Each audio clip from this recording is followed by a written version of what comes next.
দুর্নীতির একাধিক অভিযোগের বাংলাদেশে তদন্ত শুরুর পর সমালোচনার মুখে পদত্যাগ করেন যুক্তরাজ্যের লেবার পার্টির মন্ত্রী ও ক্ষমতাচ্যুত অতীত প্রধানমন্ত্রী শেখ হাসিনার ভাগ্নে টিউলিপ সিদ্দিক। এবার তাকে দুর্নীতিবাজ হিসেবে আখ্যা দিয়েছেন নবনির্বাচিত মার্কিন প্রেসিডেন্ট ডোনাল্ড ট্রাম্পের ঘনিষ্ঠ মিত্র ও শীর্ষ ধনকুবের ইলন মাস্ক। সামাজিক যোগাযোগ মাধ্যম এক্সে, সাবেক টুইটার, বুধবার সন্ধ্যা 7:15 এই প্রতিক্রিয়া দেন ইলন মাস্ক।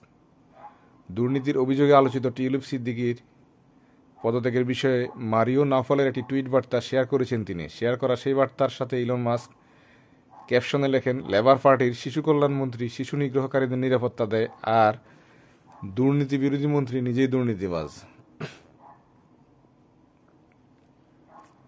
ইলন মাস্ক লিখেছেন, the Labour minister for child welfare shields the predators and their anti corruption minister is corrupt.